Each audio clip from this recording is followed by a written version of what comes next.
viewers from wherever you're watching us. It is yet another edition of the One-to-One program coming to you here on QTV.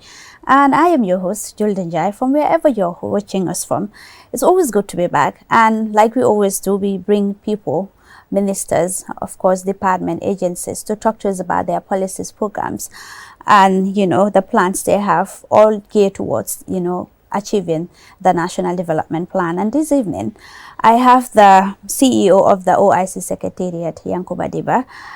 Today we'll be taking a different dimension because it used to be ministers, but this time around we are shifting to a different person and different agency to talk to us about different issues happening in the country.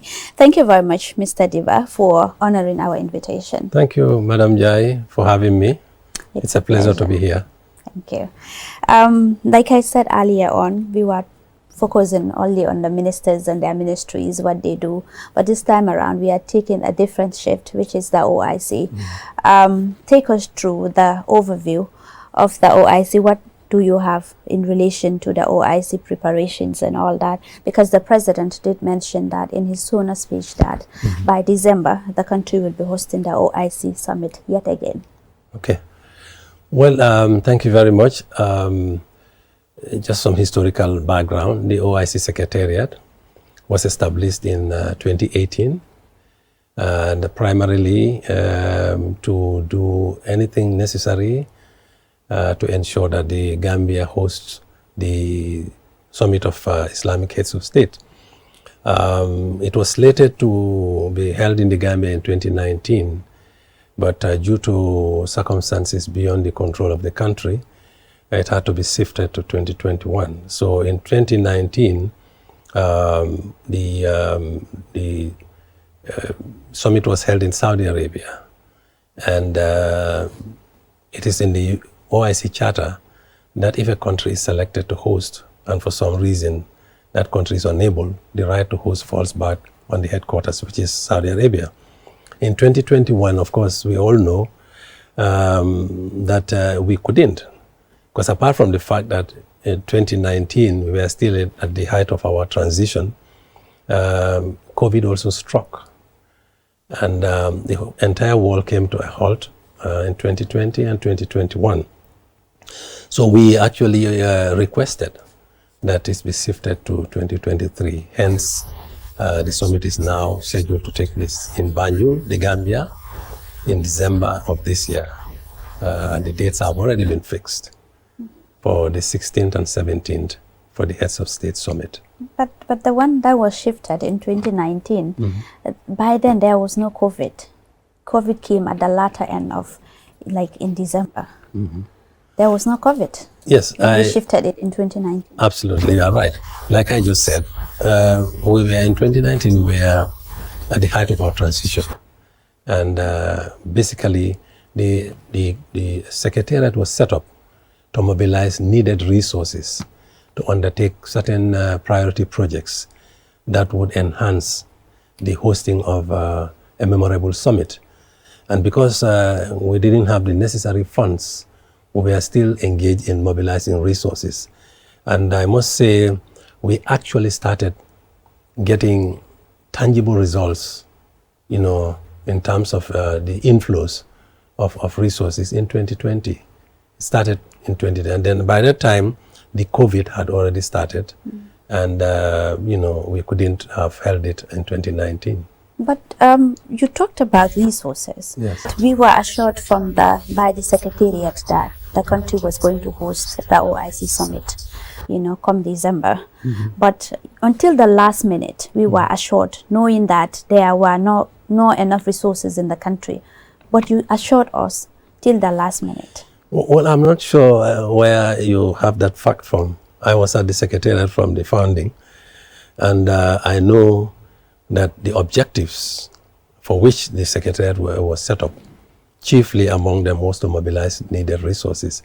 And I'm sure you would not also deny the fact that by 2019, when this government came to power, the government coffers could not, at the time, support the holding of the OIC. And don't forget that the OIC is a very ambitious project, as the single most expensive project since independence in this country. So I'm not sure. Well, if you say the resources were assured, well, human resources were at the Secretariat, and their prime function was to see how best they can, work towards raising those needed funds. So yes, in a way, you may be right. We had human resources capable to start the process of mobilizing resources. But in terms of inflows, we didn't have any resource at the time. Okay. So currently, as we speak, like I said earlier on, the president really mentioned in his State of the Nation address that the country was going to host the OIC summit in December yet again. Yes. What are the state of preparedness as far as this summit is concerned? Well, yes, I think we've come a long way in terms of our preparedness.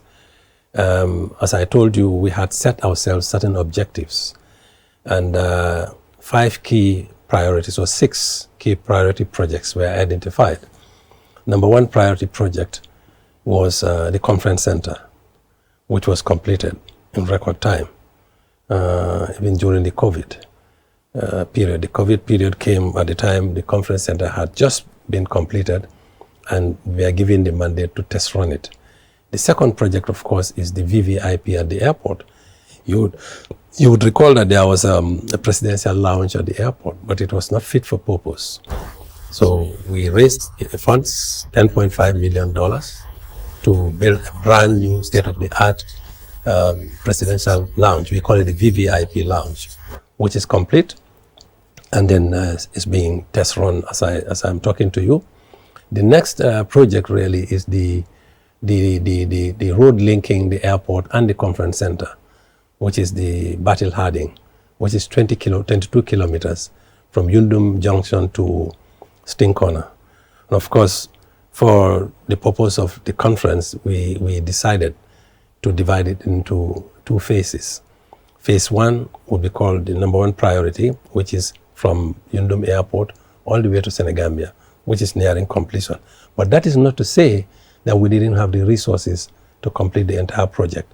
It's just that we had 24 months to finish Yundum to Sting Corner. However, we allocated 14 months to phase 1, but the funds for both phases are available.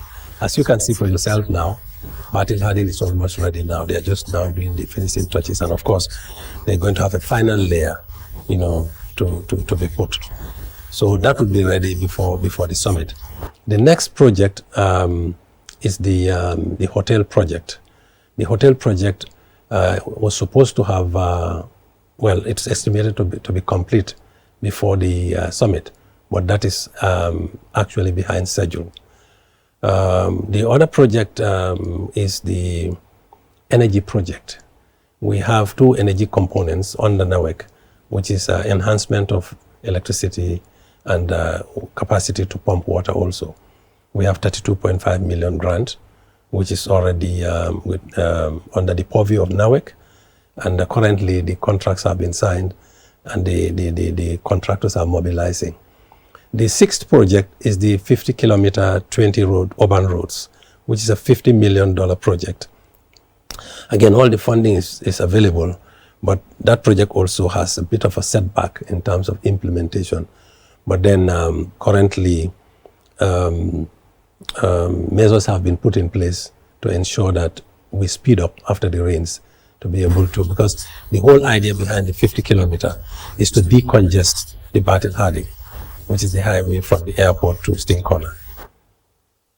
So the Sir Dawda Kairaba Jawara International Conference Center has been now in operation for close to 2 years now. More than 2 years. I think it's 3 going 4 years now. Exactly. So in terms of resources, was this part of it as part of the management of the Sir Dawda Kairaba Jawara Conference Center? Who is currently managing it? Cabinet delegated the responsibility to an interim management committee, which is jointly headed by the OIC Secretariat and the Ministry of Works. The Ministry of Works is in charge of the technical, aspect of the running on the place. As you know, it's a very complicated, it's a huge building. And the Secretariat leads the team that kind of provided overall supervision. And I must say, We are running it very, very successfully. We started it. We took up a challenge to run it on a zero budget. But over the last 3 years, we've been able to grow revenue, and we are not doing badly. I can tell you. How much are we talking about here? Well, when we started, I think the place was in August of 2020, COVID struck. We had a revenue of $5 million. In 2021, we grew the revenue to $35 million. In 2022, we had a revenue of $87 million. And this year, in 2023, we are confident that we will hit $100 million. Okay. What would you be doing differently to assure you that you will hit $100 million? Is there anything that you're doing differently over the years? Of course. This? Of course. Every week, every Monday morning, I have my cash flow report. Every month, I have my profit and loss account report. So we are monitoring all the activities, and on a daily basis, on a weekly basis, on a monthly basis, and I can tell you on a month-to-month basis how much we have made. So if we look at the trajectory from January, I'm confident that we should be able to hit 100 million by December. Okay, moving on to road infrastructure. You did mention that because of the hosting of the OIC Summit in December, now you're only focusing on phase 1. But even that phase 1, many people are raising eyebrows of that phase 1 with the road that has been constructed. There were even allegations that at some point it stopped because the contractor that was issued this contract was not qualified enough. Thank you very much. I'm glad you are giving us the opportunity to clarify this. Since the beginning of this project, I must say projects don't just happen. Projects are things that are deliberately thought of.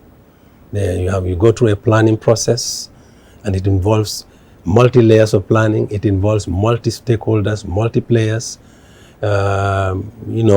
engineers, people who are qualified in their own domain. So as far as I can tell you, Bertil Harding had never had any two contractors. Bertil Harding is an EPC project. The funding is available. In fact, we even had more. We had planned for a project of 79 million, but based on the need for an additional overpass, the project now is going up to 81 million. And funding is not a problem. The contractor is even doing beyond our projection, because such huge projects, people will tell you, professionals will tell you, would normally be executed between 3 to 5 years. But this is a fast track, and you can see the quality of the job that we are doing. And I must say that the Gambia government actually is the first. We have multi financiers financing this project, but the Gambia government actually brought in over a quarter of the funds, from the beginning. Now we have additional financiers, and there is no problem of financing. Areski, which is the company doing the construction, has never stopped. Even through this rainy season, they've been working tirelessly. So I don't know where that information came from. And I must add that originally we had planned on getting a 4-lane. But because it's an EPC project, and because we are thinking well into the future, the need for it to be expanded to 6-lane arose, and it was accommodated. And currently the road is not quite finished, but you see how good it is and how comfortable it is. Very soon all the other finishing touches will be added, the road furniture will be added, and then people will see a first class road that has global standards. How sure are we that? Because you just mentioned that ordinarily the road is supposed to take 4 to 5 years, a standard road. But this particular one has been fast-tracked. How sure are we that it will be of quality? Let me assure you something. It all depends on the resource base of the contractor, and of course the contracting authority also, whether they have all the funding. As I'm telling you, this is a multi-finance funded project. The funding is not the issue. Areski, as you can see, they have huge resources.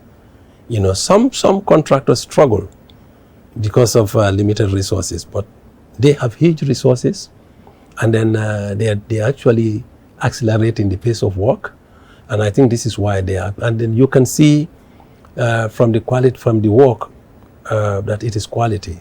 And again, you know, between government and the contractors, there is usually a middleman, which we call the consultants. Consultants are professionals. They will not advise government to pay for any job that is substandard. So at every stage of the job, there is certification of quality based on what had been agreed right from the beginning. So I can assure you quality is not the issue here. Okay, in terms of finishing the roads, you did mention that by December, the first phase of this road construction, you know, would be finished. Right. How sure are we that it will be finished by December? Because it's just 3 months to go. No, madam. You see, projects are, like I said, projects are implemented by multitude of stakeholders. And behind the scenes, there is a lot of engagement, there is a lot of consultation that goes on that people don't know about. So to the public, you know, if I tell you, you should trust, because as I said, you can see what has been achieved. And what is left now isn't There's a lot that needs to be done. I know, but the capacity is there, the resources are there to meet that, and we normally have meetings and we know how long a particular piece of job will take. So what I'm telling you is not guesswork. It's something that is being advised by our consultants and contractors. So moving on to the 5-star hotel and the VIP cars and, you know, the delicate transportation, how far have you gone with this one? Because many people are also saying that they don't really think that the 5-star hotel will be completed within just that short duration, because it takes a lot. Of course, I mentioned that earlier, the 5-star will not be completed. But you see, when you planning is a process, and it has to be very broad in its perspective. You know, usually you will have your plan A, you will have your plan B. Fortunately, or unfortunately, the 5-star may not be ready, but we all know Gambia is a tourist destination. We are endowed with a number of residences and hotels here to be able to accommodate our guests. Of course, a certain category of guests, which are, for instance, the heads of state, you know, that's a real challenge, and this was why we wanted the 5-star before. However, this is something, is work in progress, and we are quite confident that should be resolved. With regards to the vehicles, that's another aspect that we need to, because there are certain expectations from the OIC in terms of how you transport your delegates. So this is still works in progress, and then we are convinced that come the summit, we should be able to conveniently provide adequate transportation for our guests. But let me also add another perspective.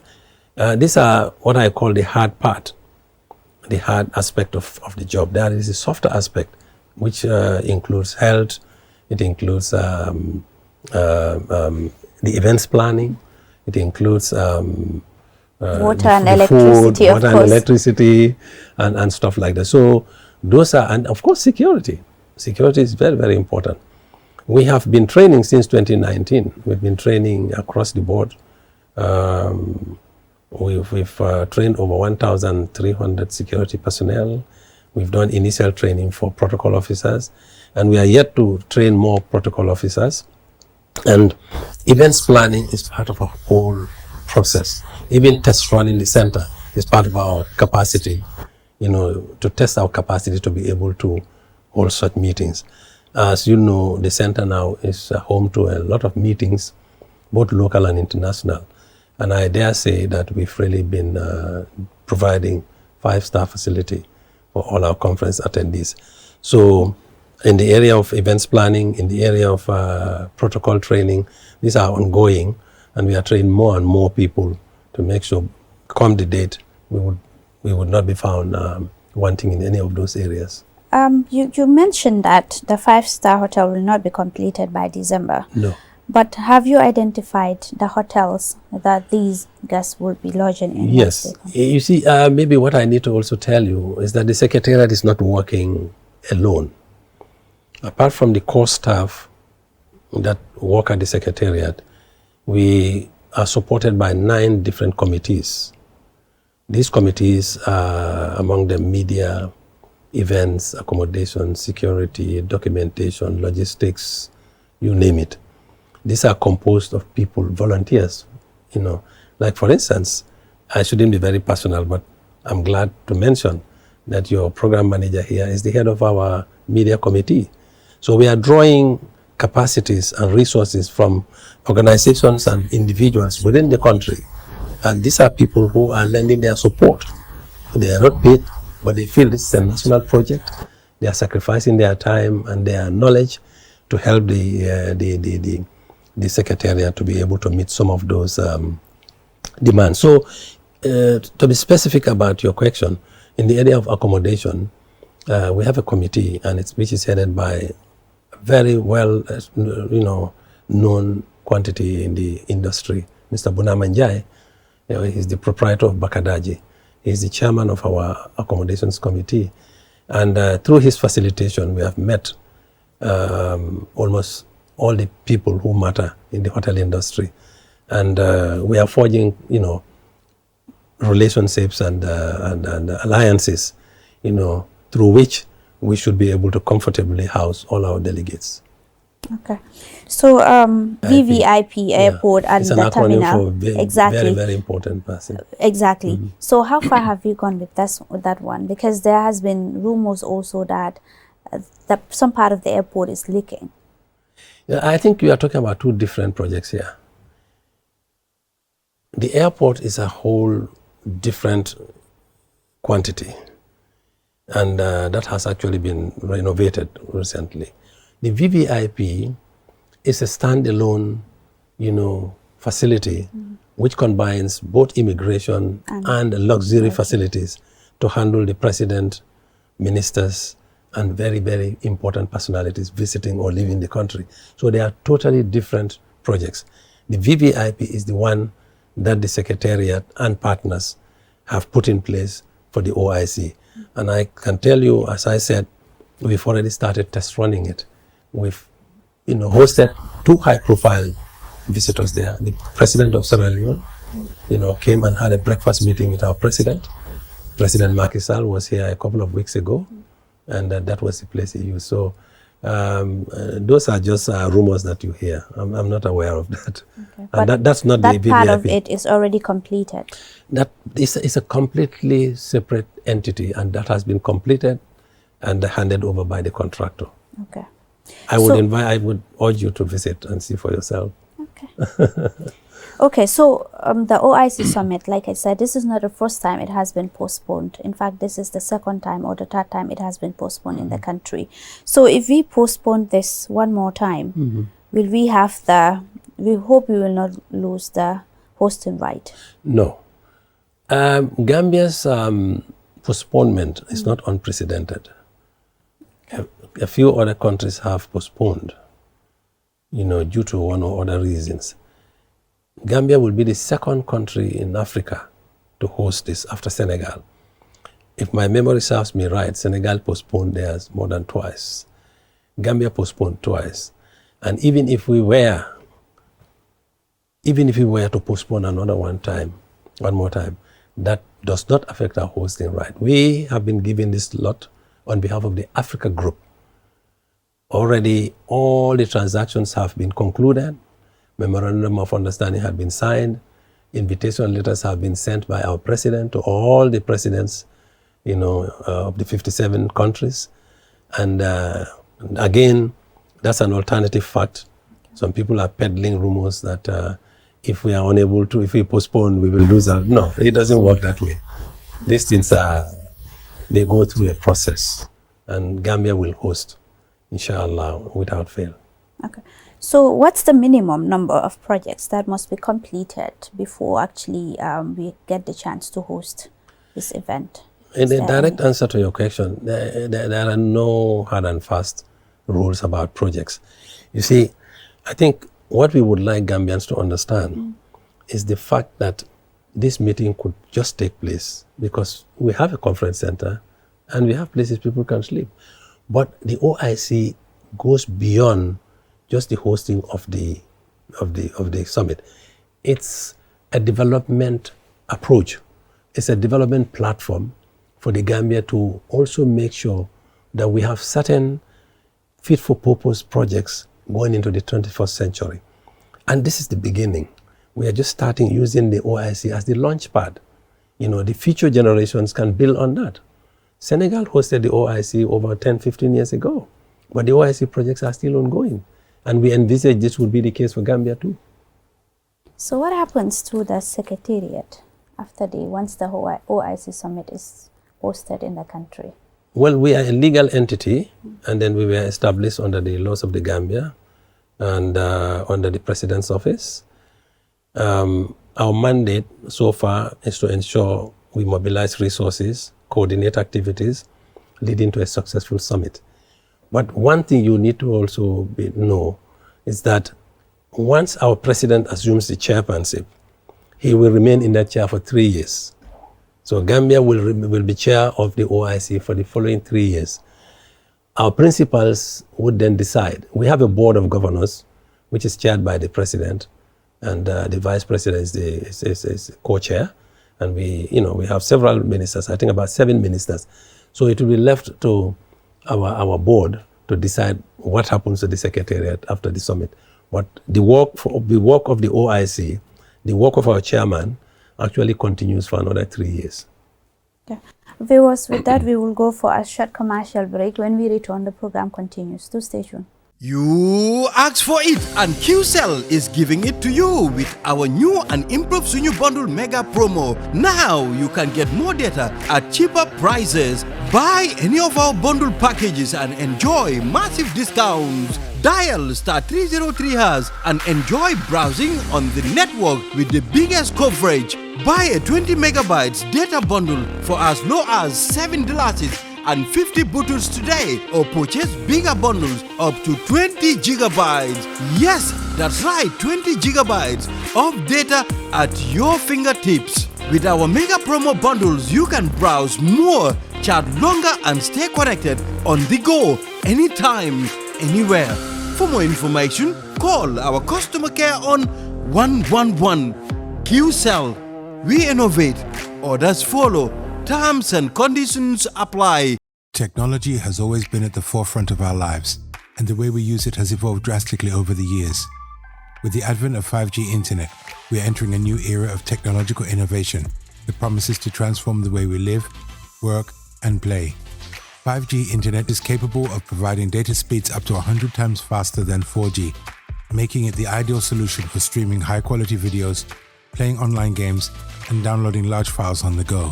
5G internet is already transforming cities across the globe, powering smart cities, self-driving cars, and virtual reality experiences that were once thought impossible. 5G internet is also paving the way for Internet of Things, allowing for seamless connectivity between devices and the creation of a truly connected world. For the first time in the Gambia, QCell is bringing tomorrow's technology to you today with the launch of QCell 5G Internet. Get ready to experience the out-of-this-world wonders of QCell's 5G Internet. For more information, call 111. QCell. We innovate, others follow. You're welcome, viewers, from wherever you're watching us. If you're just tuning in, this is your one-to-one program coming to you on QTV, and I am Julden Jai. And tonight's guest is Yankuba Deba, the CEO of the Secretariat of OIC. And of course, we were talking about the hosting of the OIC and the preparedness that they have, and what level we are as a country, what is at stake, and of course some of the challenges that we are confronted with as a country.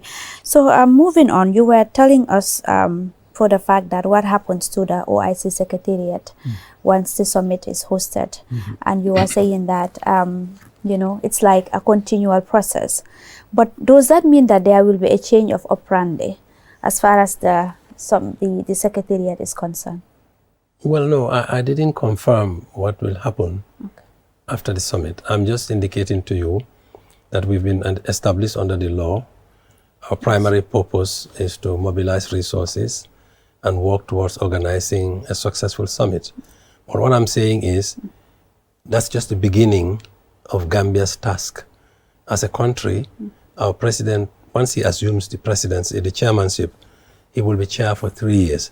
What happens to our secretariat is a decision beyond our control. I mean, our board will be the one to decide whether we continue the way we are or in another shape or form.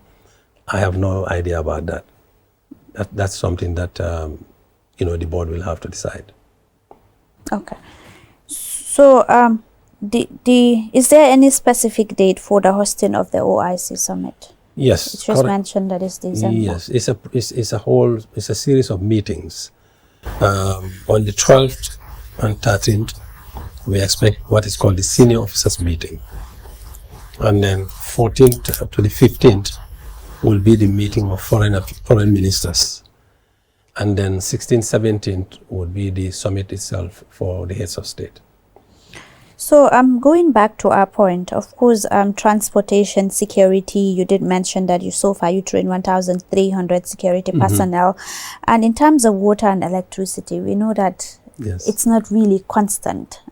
That is correct. What are you really doing about that? This is sometimes the best of plans may go a bit late. We got a grant of 32.5 million from the Saudi fund to help NAWEC. 22.5 million is to improve the water production and distribution. Currently, we had sunk already 13 boreholes, and then the contract had been signed, and the contractor is actually mobilizing. As far as the electricity is concerned, we got $10 million for them, $10 million. That is supposed to enable them change their transformers and also the distribution lines. Again, the contract had just been approved, but they started a bit late. Notwithstanding, I am aware that... What was the delay? Was it funds or...? No. Funding had been approved. You see, sometimes unlocking these funds becomes a problem. It's a whole gamut of, issues. It could be related to, so many things like, for instance, donor requirements, legal requirements, because these things go through a process. Once the funds are available, you don't just go and utilize them like that. But why? Why is that so when they are already available? No, you have to advertise. Companies will compete. Sometimes you go first round, you don't have the required kind of company. And it has to be some kind of agreement between the funding agency, they have their requirements. As a country, we also have our legal requirements. All these loans that you have seen, they all have to pass through the National Assembly. So it's not like it's sitting somewhere and you just go now and then utilize. No, you have to meet certain conditions. There are conditions precedent. And sometimes due to circumstances beyond our control, they could be delayed. However, the funds are available. The projects have been approved. We've done the tenders. Contractors have been identified and they are all mobilizing. But what I wanted to add is that I'm aware that apart from our projects, that NAWEC is working tirelessly to ensure that they continually improve on their service delivery. And as far as the center is concerned, apart from the NAWEC supply, we have very good generators, 2 big generators.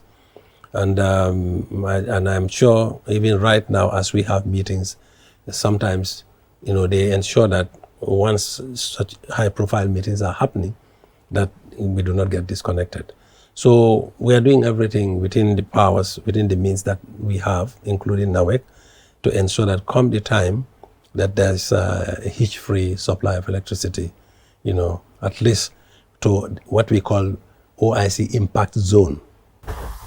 The OIC impact area would be like anywhere between the airport and the hotel area up to Senegambia area.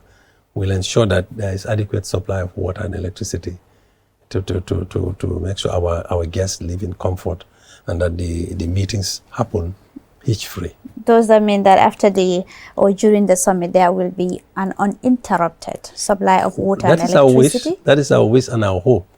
And as I'm saying, the center has 2 powerful generators, which are 760 kVA each, and they are able to handle the load.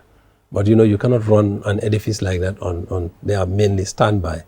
But like I said, if we have meetings, which is now currently what the understanding that we have with NAWEC, they ensure that we have adequate supply of electricity uninterrupted. So we are hopeful and we are confident that during the summit there will be no power cuts. So in terms of the funding, you always mention that funds are available, and it's not a problem.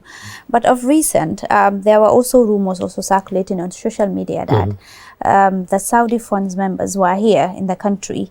And the reason why they were here is because they also suspected that there was a mismanagement of the funds. Is that anything to go by? No, I would say that's an emphatic no. You see, there's a relationship whenever between a lender and a borrower, and we do visit each other because you cannot always depend on what people write by email or whatever. Even for instance, I just give you an example with the OIC. There's what is called an OTA. Once a country has been chosen, there is an organizational and technical assessment mission, which is done periodically. In July, we had a high-powered delegation that came to see where we are, to assess us. They are coming back in October. That is not to say that they don't have the confidence. No. You would have also noticed that, project implementing agencies also travel. They go to Saudi Arabia. You go there for consultations. They also come. They come and see, they also have monitors. Like we have our consultants here. We have the GPPA, we have the National Assembly. From time to time, the National Assembly Select Committee on Projects, they go around all the projects. So there are inbuilt local monitoring mechanisms, but at the same time, at the international level also, there are mechanisms to see if projects are going according to plan. And usually, if there are issues, these are the times when they visit that you sit as a family and you discuss because sometimes some of the delay may come from their own end. If you send, for instance, a no objection, what they call a no objection, because at every stage of project implementation, you have to send something, a document, to the Saudi fund. They will look at it and they give you a no objection. That is, go ahead. And all these are accounting and control measures. So, and because we are accountable, they are accountable to their government. We are accountable to our government. So there's always that routine, screening of progress reports, but you do not rely on written reports. You go on the spot and see for yourself. You would see that the president periodically would go around to see what's happening as far as our projects are concerned. That's a normal practice. The last time he went there, he did mention that he was not satisfied Absolutely. with the work. That was the fact. That was the fact. I mean, he mentioned that he wasn't happy because progress stalled. Did not stall, but there was a delay in the implementation phase. And he went and saw it for himself. And I'm sure he will make several trips, not only for this project, but similar projects also. But why was there a delay in the implementation phase? No, there are so many factors that hinder or enhance project implementation. Like I said, when you plan, you have a basic metrics of what you want to do. What are the mitigating factors? What is there to help me? What is there to work against me? There are factors. You try as much as possible to control the factors that will help you implement as planned. But there are times also, there are factors that come in and then they delay you. So you always have to kind of look back, re-strategize, refocus, redirect. So that's one way to ensure that the projects are on track. Of course, it's at the highest level, is for the president to go and see for himself. I go, NRA, all implementing partners, all stakeholders, we all go. Sometimes we do not announce, sometimes during weekends, sometimes in the evenings, I drive my car and see what's happening. So I don't only rely on the reports I see. And that's the same thing. What are some of these factors, really? Well, it varies from, we want to make sure we deliver the best to Gambians. And I don't want to go too technical, but we are the ones giving out contracts as a government. The contractors are there. We have our consultants. Okay? The consultants will have to see if you work They come, is this according to what has been agreed? If they find some issues with that, they stop you. You have to go back and correct it. Was that the case? No, it happens. That's something that happens on all projects. You see, that's what I mean, in this particular project, was Yes. that the case? Of course, with the 50 kilometer. Of course, that was the case. That's why when the president came, because we measure them. We measure time against how much money they are supposed to be given. And let me tell you something. There may be some people also peddling the information that, oh, they've chopped the money. No. Contractors are paid for work achieved, work done. They don't get anything. And that's the role of the consultants. They don't get any money for work that is not done. So this is the thing. And I must say, projects they're like a human being. They have a life cycle. They go through conception, they go through planning, they go through implementation, reporting, evaluation. So it's a whole cycle. The cycle, sometimes certain things can go wrong in a cycle. You pause, correct, and move. But one thing I can assure you, that all these projects will be successfully implemented. And regrettably, some of them are behind schedule, but this will be corrected, and high value, high quality projects will be delivered to the Gambians, because these are taxpayers' money. These are monies that we have borrowed or we have taken from the taxpayers' money to invest. So they must get value for money. So these projects are huge. They are not like a 1 day, 2 days project. No. So what exactly will be ready, for the summit? Because the hotel is there. You did mention that is out, of course, but you did also mention that the first phase of the construction of the roads would be finished. So we really want to know which ones will be ready before the summit. Well, I've already enumerated that. Already I said the VVIP is ready. The road linking the airport to the center will be ready. The conference center is ready. We are building capacity. We would have had adequately trained protocol. We would have had adequately trained staff, security. So the events planning is far advanced. So How about the 20 new open roads? no, those will be, it's work in progress. Like I said, our wish was that we would have mobilized enough resources earlier on, and these projects would have started much, much earlier, and they would have been finished before the summit. But this is not to say that there will be no summit because some of the projects have not. We went looking for the money. We negotiated for the money, got the money. The projects are being implemented. So whether or not they are completed before the summit is a different matter. But overall, we are in a state of preparedness to be able to host the conference, and the projects will continue even after the summit. So when your Saudi partners came in, what was some of their assessment? Because the president clearly mentioned that he wasn't satisfied with the level of work done. How about the Saudi partners? No, you see, before the president even expresses, the Saudis are already aware. You know what I mean? Because, like I said, there's a time frame within which things would have to be done. If at some point, let's say by first quarter, we said we will do this, it's not done, they know, because we have to send in reports. And they would measure, they measure based on the reports, but at the same time, they know through our absorptive capacity. If you were to, let's say by month 6, you should have expended 10 million, and you just spent 1 million. They know, because they are the ones releasing the money, and they release the money based on work achieved. So this is why they also would come at some point to see for themselves what are some of the issues. And when they came, we discussed it, put all the problems on the table, because there was nothing to hide, and they realized it. So, and like I said, this is not unique to the OIC. Projects have a life cycle like human beings. In your own personal life, or I should say in my own personal life, I may wake up in the morning fit and well. By evening, I could be suffering from some problems.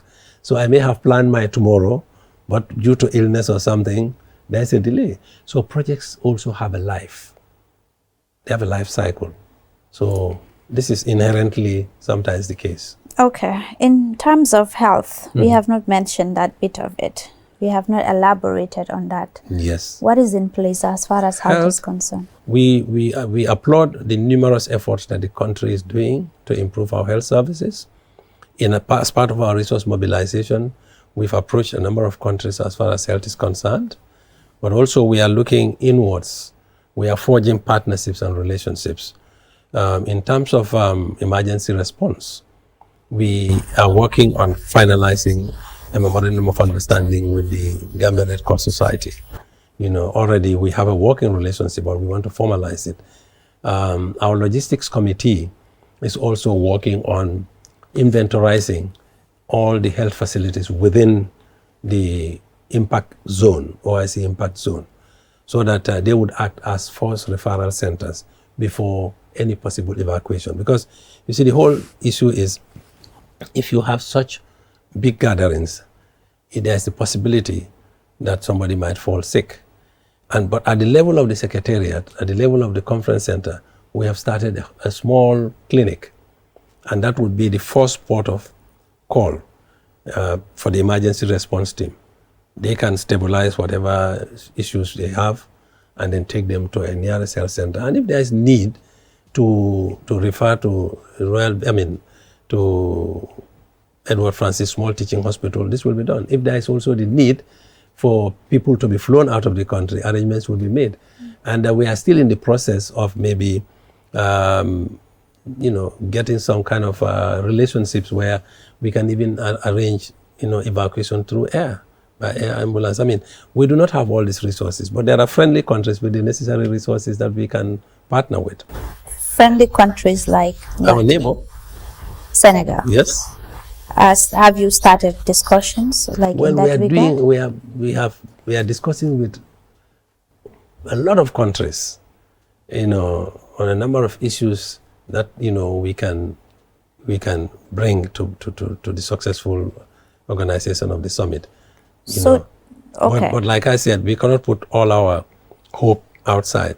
We have to look from within and see what resources we have here. Yeah, that's what I'm about to say. What is the plan internally? Because do you have any plan internally aside from dependent? I know that of Senegal must have been a plan B, but what is the initial plan in the country? What do you have? That's what I just highlighted, that we are working on inventorizing all the healthcare facilities. Does this mean will this stop only during the summit, or it's a continual process? Well, already I told you we have a working relationship with the Gambia Red Cross Society. If you come to the center, anytime there's a major activity, but there's an emergency. Is there any duration? No. Is it only limited to the conference, or is it continual thing? No, it's already happening. That's why. Okay. That's why already we have the nucleus of a clinic. We have a clinic there. Okay. We're in the process of equipping, but you see, there are things that others are better at. You do not arrogate every responsibility to yourself. This is a partnership. It's a country project, and this is why currently, when we have meetings, we call the emergency response team of the Gambia Red Cross to come. They're always on standby. And then we want to formalize this so that even we are also in the process of procuring some ambulances to our own budget, because we have a local budget, a national budget, which we are working towards, which has to be approved by the board, hopefully in September. We also think about procuring some ambulances, to be able to, because there are standard practices related to certain meetings, especially when you have high profile guests. You need to have certain minimum facilities to be able to ensure that in case of emergencies, you can act accordingly. So where is the fund coming from? Is it the OIC Secretariat? No, the OIC Secretariat does not fund any project. All these projects. No, I mean after the event, you did mention that this is a continuous thing. Yes. So, but after the event, what happened? Is the fund, where is it really coming from? Well, I told you that from a zero budget, we have grown up to 80 something, and now you're targeting 100. Yes, and what we are doing, we know what the center needs to survive as an entity, and we are making sure we are procuring, we are adding on So currently we are financing that, and the center should be able to be self-financing at some point. And we hope some of these basic amenities will be integral to the operations of the center. Whether we manage it or others manage it, these are things that we need to have in place. But Mr. Diba, earlier on you did mention that after the summit, you don't know whether you will be there to continue it or not. But now with the scheme you're giving us, it's like the we, as if you will be the very people continuing the whole thing. Well, currently, I'm talking as far as our mandate is concerned. We will not look back and say, oh, we will not limit ourselves. Oh, we are an interim arrangement. Oh, our bosses say, the board says we operate it. No, we will work because the institution has to survive. So we have to work. And even if we are to hand over to the next management team or whatever, I mean, we would have handed over to them a viable entity that they can also take on and then maybe improve from where we left. But that was the sole purpose of establishing this in 2018 in the first place. Why must it not survive? No, well, what I'm saying is we are not an entity that owns all state buildings, have a guardian. We have been mandated to run it.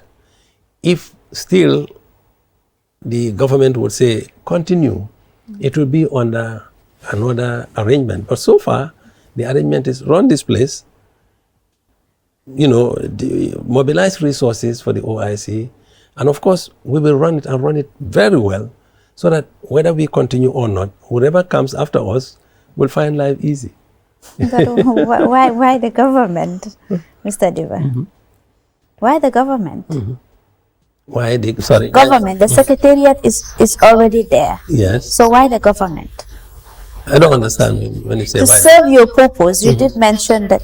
Why should it not continue? I mean, no, I'm not saying it's going to continue or not to continue.